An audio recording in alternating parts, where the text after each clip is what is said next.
आप बैठो जी।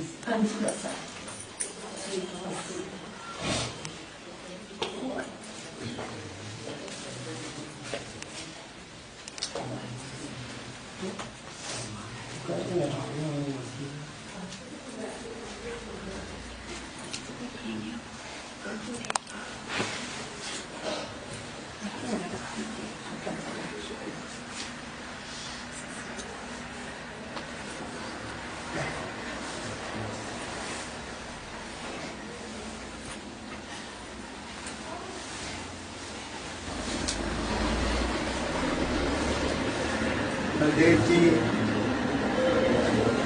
इनका परिवार टोरंटो में बागवासा बैठे हैं। सुखदेव, इनके फोन मुझे आते रहते हैं, बातचीत होती रहती है। अब आए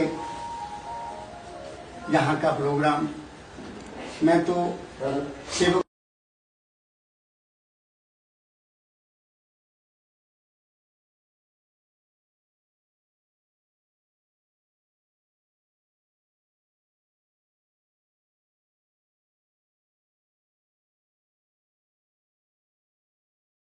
ताप भरमा, वो तीन तापों में भ्रमता रहता है, शरीर में, मन में और आत्मा में। वो वहां पहुंचे गए जो माल के कुल का देश है। इसलिए संतों ने कहा कि मन जीते जग जीत। मन को जीतना कैसे है?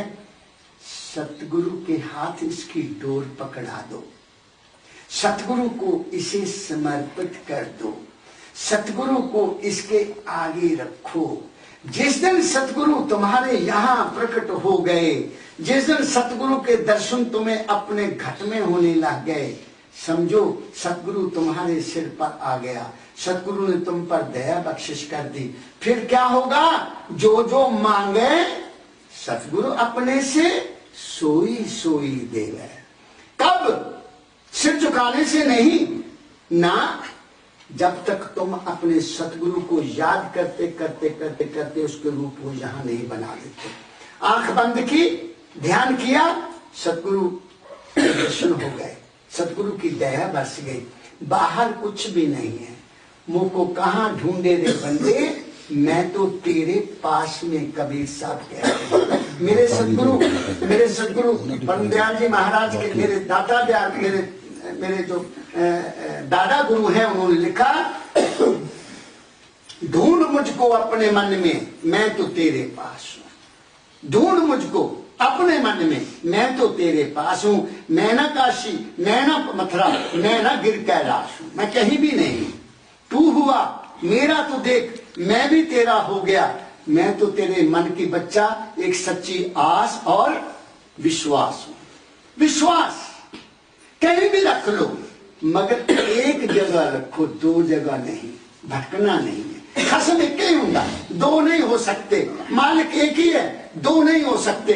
उसको किसी रूप में मान लो, जिसमें भी तुम्हारा दिल लगता है, जिसके रूप को देखकर तुम्हारे अंतर में एक जज्बा पैदा होता है, जिस रूप को देखकर तुम्हारे अंदर प्यार उमड़ता है, जिस रूप को देखकर तुम्हारे अंदर जिज्ञासा पैदा होती है, उस रूप को हमेशा अपने सामने रखो। तुम्हारा मन कभी विचलित नहीं होगा, तुम्हारा मन कभी गलत रास्ते पर नहीं चलेगा। तुम्हारे मन को गाइडेंस करने वाला सतगुरु हमेशा तुम्हारे संग है। तुम्हारे सब कार्य अपने आप होते जाएंगे, मेरे होते रहते हैं। इसलिए मैं निर्भय होकर कहता हूं कि सतगुरु को याद करो, उस मालिक को किसी रूप में याद करो, तुम्हारा मन तुम्हारे अपने आप काबू में आ जाएगा। अब सवाल पैदा हो गया कि मन को समझ लिया, मन की खुराक समझ ली कि मन क्या चाहता है, ये भी पता लग गया। मन को कैसे किधर लगाना है, ये भी पता लग गया। अब ये मन को काबू करने के बाद फिर हम कहां जाएंगे? फिर हमारी तीसरी स्टेज है, जिसको आत्मा कहते हैं। आत्मा क्या है? आत्मा प्रकाश है और कुछ भी नहीं। इस शास्त्रों में इसको परब्रह्म कहा है। गुरु ग्रंथ साहब में भी परब्रह्म का शब्द का नाम आया है। ब्रह्म जो हमारे अंतर में है, एक वाणी में आता है, ब्रह्म रहे काया के ओले, काया शरीर, ब्रह्म रहे काया के ओले, बिन काया ब्रह्म क्या बोले। बगैर काया के, बगैर शरीर के ब्रह्म बोलता नहीं है। वो जब भी बोलेगा किसी न किसी चोले में आकर बोलेगा, किसी न किसी चोले में आकर साध संगत को संबोधित करेगा, किसी न किसी चोले में आकर दुखियों को दुख से बचाने का तरीका बताएगा। वो जब भी आएगा चोले में आकर कुछ ना कुछ कहेगा, लेकिन वो कभी क्लेम नहीं करता कि मैं क्या हूं। वो कहता है मैं दास हूं, मैं साध संगत का दास हूं, मेरा मुझ में कुछ नहीं, जो कुछ है सो तेरा, तेरा तुझको सौंपते क्या लागे मोरा। ये ऐसी हालत तब होती है जब असलियत का इंसान को पता लग जाता है। वो क्या है, जो लोग अभ्यास करते हैं, जो लोग उस मालिक को याद करते हैं सुबह शाम ऐसे बैठकर, वो नाम जपते जपते जपते एक ऐसी हालत में चल जाते हैं जहां प्रकाश ही प्रकाश होता है, वहां और कुछ है ही नहीं। वो आत्मनिष्ठी है, उसको आत्मनिष्ठी आदमी कहते हैं। कईयों ने क्या दिया, अहम ब्रह्मस्मि, मैं ही ब्रह्म हूं।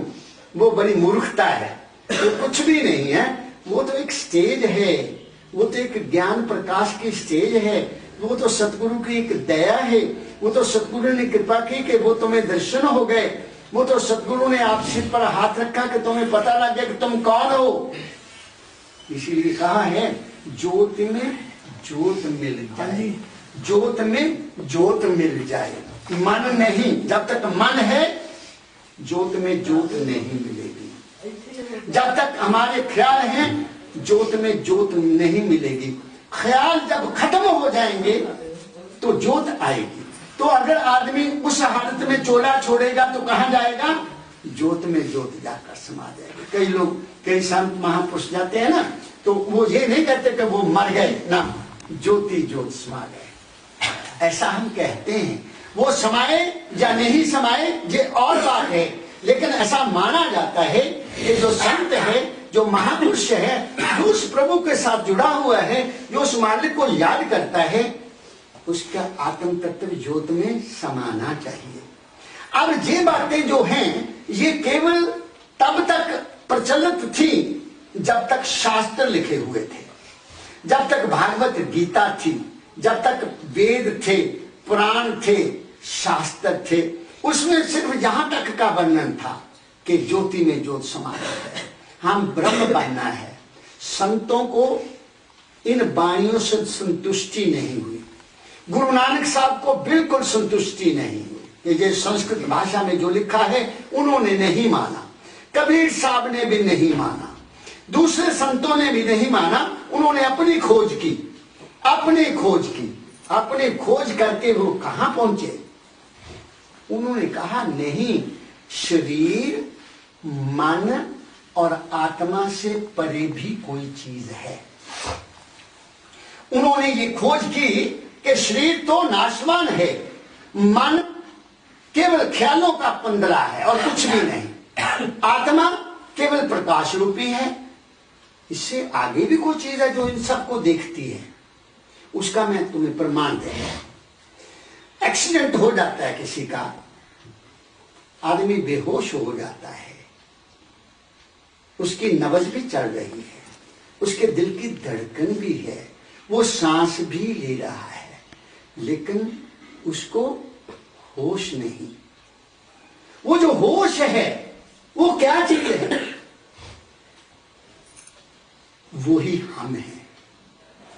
उसको संतों ने फिर चेतन अवस्था कहा। वो चेतनता है, वो कॉन्शियसनेस है।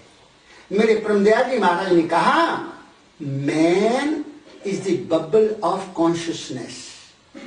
गुरु नानक साहब वाणी में भी आता है, पानी केरा बुदबुला आसमानस की जात, देखत ही छिप जाएगा जीव तारा प्रभात। बुलबुला है, उसमें एक शब्द ऐड किया। वो बुलबुला क्या है, किस चीज का है, कॉन्शियसनेस का। वो जो सुरत है, टीका लगाना, किसी का ऑपरेशन करना हो ना, तो डॉक्टर्स उसको इंजेक्शन दे देते हैं, आदमी बेहोश हो जाता है। वो बेहोशी क्या है, वो जो होश वाली चीज है वो कहां चली गई, वो अपने सेंटर में चली जाती है। वो शरीर के दुख को महसूस नहीं करती। शरीर कट रहा है, कोई पता ही नहीं। शरीर में से खून बह रहा है, कोई पता ही नहीं। वो जो चीज है वो हम है, वो हमारी सुरत है, और वो ही सुरत जो है वो माल के कुल की अंश है। गुरबानी में एक शब्द आता है, जैसे फूल में सुगंधी, जैसे शीशे के आगे परछाई, ऐसा है तैसे ही हर वसे निरंतर गाते ही मानो भाई। ऐसा एक शब्द है, मुझे याद नहीं अब आ रहा। वो क्या है? वो सुरत है। वो जो सुरत है हमारी, उसी का नाम राधा है, उसका नाम राधा है। वो जो सुरत है वह कहां से चली? संतों ने रिसर्च की इसकी। उस सुरत को पैदा करने वाला वो परम तत्व परमेश्वर है। उसमें हलोर होती रहती है। हलोर जानते हैं ना, मूवमेंट। उसमें मूवमेंट होती है। उस मूवमेंट से, जैसे बच्चे दिवाली के दिनों में एक चक्री चलाते हैं ना, वो घूमती है, उसमें से अग्नि निकलती है, चारों तरफ को अग्नि निकलती है। ऐसे ही उस परम तत्व में हिलोर होती रहती है, वहां से सुरत पैदा होती रहती है। और सुरत कहां से आती है? आगे आती है। सूरज से उसको प्रकाश मिलता है, चांद से उसको वासना मिलती है, मंगल ग्रह से उसको मन मिलता है, बुध ग्रह को उसको बुद्धि मिलती है, और बृहस्पति ग्रह से उसको गुरु की दया मिलती है, शुक्र ग्रह से उसको संतान उत्पत्ति करने की शक्ति मिलती है। ऐसे ही जितने भी ग्रह ऊपर वाले हैं वो हमें कुछ ना कुछ देकर संसार में भेजते हैं, वहां से हम सब कुछ लेकर आते हैं, और उसी रास्ते से हमको वापस जाना है। इसलिए संतों ने कहा कि हमारी जो सुरत है, जिसको राधा कहना पड़ेगा, वो धारा के रूप में नीचे आई। धारा ऊपर से नीचे आती है, ऊपर से पानी नीचे को आता है, और अब उसको उल्ट करना है। अब उसको उल्ट करना है, तो जब हम उसको उल्टा करेंगे, यहां से ऊपर को जाएंगे, तो वो राधा बन जाएगी। उल्टा करना है उसको, धारा को उल्टा करना है। इसलिए मेरे दादा गुरु लिखते हैं, उल्ट चलो असमान नीचे क्यों रहना, उल्ट चलो असमान। ये असमान है, ऊपर भी ब्रह्मांड ऐसा ही है। जो ब्रह्मंडे सोई पिंडे, जो कुछ भी इस ब्रह्मांड में है वो तुम्हारे सब में वो ही कुछ है। सूरज, चांद, सितारे, सब कुछ तुम्हारे इस मस्तक में है, मगर उनको देखने के लिए किसी माहर में राज सतगुरु की दया लेकर, सतगुरु की कृपा लेकर, सतगुरु से नाम लेकर, सतगुरु का आशीर्वाद लेकर यहां से ऊपर चलना होगा।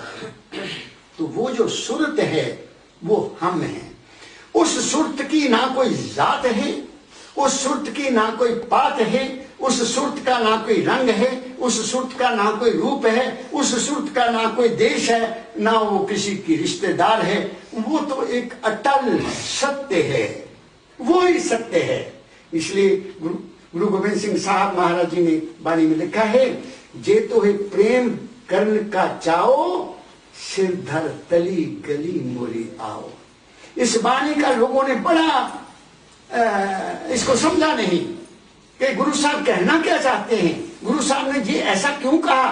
क्या सिर काट कर उनके श्री चरणों में जाना? अरे नहीं, इस मस्तक में जितने भी ख्याल उठते हैं, इस मस्तक में जितने भी फुरना उठते हैं, इस मस्तक में जो मन खेल खेलता है, उसको उठाकर सतगुरु के आगे अर्पण कर दो।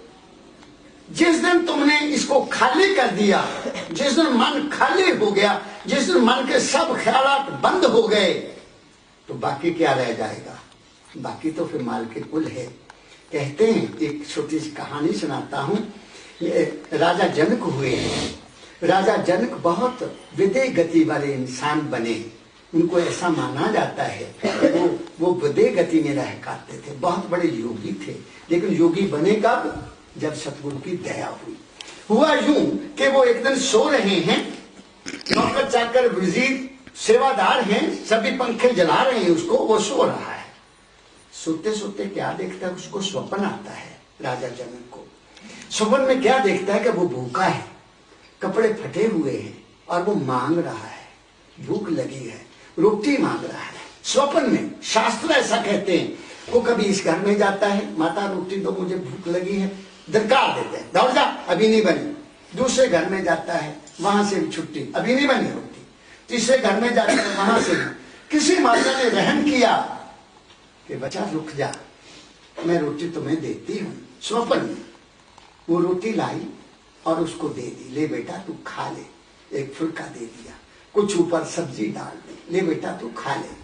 वो चला वहां से, खुश हो गया कि एक फुल्का मिल गया, हाथ में रखा है और थोड़ा आगे जाकर बैठकर खाने की सोच रहा है। ऊपर से एक जानवर आया, वो रोटी खींच के ले गया और झटका लगा हाथ को।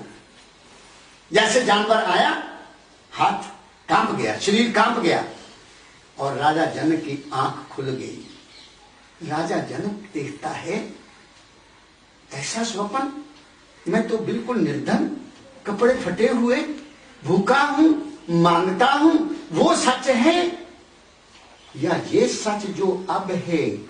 मेरे चारों तरफ तो सेवादार हैं, मैं तो पलंगों पर सोया हुआ हूं, ये क्या है? वो सवाल करना शुरू कर दिया, बताओ वो सच या ये सच? वजीर आए, वजीरों ने पूछा, महाराज क्या हुआ? कहते मैंने ऐसा स्वप्न देखा, बताओ वो स्वप्न सच्चा है कि जो अब तुम मेरे चारों तरफ बैठे हो ये सच्चे हो? वजीर चापलूस होते हैं, वो तो स्वप्न था, वो तो कुछ भी नहीं था, वो तो मन का खेल था, भूल जाओ।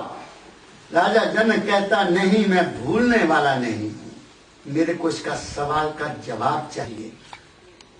ऋषियों को बुलाया गया, बड़े बड़े संतों को बुलाया गया, दरबार लग गया, चारों तरफ ऋषि बैठे हैं, बड़ी बड़ी दाढ़ियां हैं, लंबे लंबे बाल हैं। वो तीन ताप भरमा, वो तीन तापों में भ्रमता रहता है, शरीर में, मन में और आत्मा में। वो वहां पहुंचे गए जो माल के कुल का देश है। इसलिए संतों ने कहा कि मन जीते जग जीत। मन को जीतना कैसे है? सतगुरु के हाथ इसकी डोर पकड़ा दो, सतगुरु को इसे समर्पित कर दो, सतगुरु को इसके आगे रखो। जिस दिन सतगुरु तुम्हारे यहां प्रकट हो गए, जिस दिन सतगुरु के दर्शन तुम्हें अपने घट में होने लग गए, समझो सतगुरु तुम्हारे सिर पर आ गया, सतगुरु ने तुम पर दया बख्शिश कर दी। फिर क्या होगा? जो जो मांगे सतगुरु अपने से सोई सोई देवे। कब? सिर झुकाने से नहीं ना, जब तक तुम अपने सतगुरु को याद करते करते करते करते उसके रूप को यहां नहीं बना लेते। आंख बंद की, ध्यान किया, सतगुरु दर्शन हो गए, सतगुरु की दया बरस गई। बाहर कुछ भी नहीं है। मुंह को कहां ढूंढे रे बंदे, मैं तो तेरे पास में कबीर साहब कहते हैं। मेरे सतगुरु परमदयाल जी महाराज के, मेरे दाता दयाल, मेरे जो दादा गुरु हैं, उन्होंने लिखा, ढूंढ मुझको अपने मन में, मैं तो तेरे पास हूं। ढूंढ मुझको अपने मन में, मैं तो तेरे पास हूं। मैं ना काशी, मैं ना मथुरा, मैं ना गिर कैलाश हूं, मैं कहीं भी नहीं। तू हुआ मेरा, तू देख मैं भी तेरा हो गया। मैं तो तेरे मन की बच्चा, एक सच्ची आस। और दुनिया में कोई चीज ऐसी है नहीं जिसका नाम हो और रूप ना हो। ऐसी कोई चीज नहीं है। जिसका नाम है उसका रूप भी है। मैंने कहा उस मालिक का तो रूप कोई नहीं है, लेकिन जब हमने उसको किसी नाम से याद करना है तो उसका रूप भी बनाना पड़ेगा। ये संत मत का असूल है। उसके किसी रूप में मान लो, किसी भी रूप में मान लो। तुम्हें श्री गुरु नानक साहब, हमारे सुखदेव का लड़का है प्रेम का मुझे फोन आया, कोई उसका मन कहीं चंचल हो गया। मैंने उसको एक सवाल पूछा, मैंने कहा बेटा तुम ये बताओ कि सुबह नहाने के बाद आप किस सतगुरु के आगे खड़े होते हो? कहता जी मैं श्री गुरु गोविंद सिंह साहब जी महाराज के आगे खड़ा होता हूं। मैंने कहा मुझे बहुत खुशी है। अब आपने सुबह उठना, एक फूल लेना, थोड़ा सा धूप लेना उसी स्वरूप के सामने खड़े होकर आपने धूप जलाना और फूल रखकर प्रार्थना करना, तेरी इच्छा पूर्ण होगी। क्योंकि जिसमें उसका विश्वास है, जिसमें तुम्हारा विश्वास है, जिस भी रूप में विश्वास है, उसको परम तत्व समझो। वो माल के कुल है, चाहे वो किसी पेंटर ने बनाया है, चाहे किसी ने नहीं बनाया, आपने उसको मान लेना है। मनने की गत कही ना जाए, मान लिया फिर उसकी गत नहीं कही जा सकती, मानना ही है। मां ने बताया बेटा ये तेरा पिता है, मान लिया कि मेरा पिता है। पिता ने कहा ये तेरी बहन है, तो बहन का रिश्ता सारी उम्र निभा दिया, और मां का रिश्ता सारी उम्र निभा दिया। मां ने कहा ये तेरी मौसी है, तो सारी उम्र उसको मौसी के नाम से याद किया और उसके सुख दुख में हम गए। ऐसा ही जब किसी सतपुरुष ने कहा कि ये माल के कुल है, बेशक वो श्री गुरु नानक देव जी महाराज का स्वरूप हो, चाहे श्री गुरु गोविंद सिंह जी महाराज का स्वरूप हो, चाहे किसी जीवित गुरु का स्वरूप हो, चाहे किसी ऐसे महापुरुष का स्वरूप हो जो टोले में नहीं है, कभी ना मानना कि वो चला गया है, कभी किसी का कहना नहीं मानना। गुरु कभी नहीं मरता, गुरु कभी जन्मता नहीं है। अगर ऐसा होता तो कबीर साहब ये ना कहते, गुरु को मानुष जानते ते नर के ये अंध। गुरु को जो मनुष्य मानते हैं ते नर के ये अंध, वो अंधे हैं, दुखी हुए संसार में आगे जम का फंद। जो गुरु को इंसान समझते हैं कि फला इंसान मेरा गुरु है, वहां डेरे वाला मेरा गुरु है, वो डेरे वाला मेरा गुरु है, वो अंधे हैं। वो संसार में सुखी हो नहीं सकते और मरने के बाद उनको मोक्ष मिलेगा नहीं। फिर गुरु कबीर साहब ने आगे कंडीशन लगाई, गुरु किया है देह को सतगुरु चीना ना। देह को गुरु मान लिया, सतगुरु को नहीं समझा। सतगुरु से ही प्रभु पायो। किससे प्रेम करोगे? पेड़ पौधों से करोगे, वो भी करना चाहिए, मैं कहता हूं। जीव जंतुओं से करोगे, वो भी मैं कहता हूं करना चाहिए। लेकिन जिसको कुदरत ने तुम्हारे साथ लगाया है, कुदरत ने किसको लगाया? एक दायरा दिया तुम्हें परिवार का, छोटे परिवार का दायरा।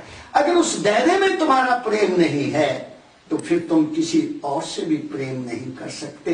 ये तो कंडीशन है, ये तो उस मालिक की एक कंडीशन लगाई है कि भाई जब तक तुमने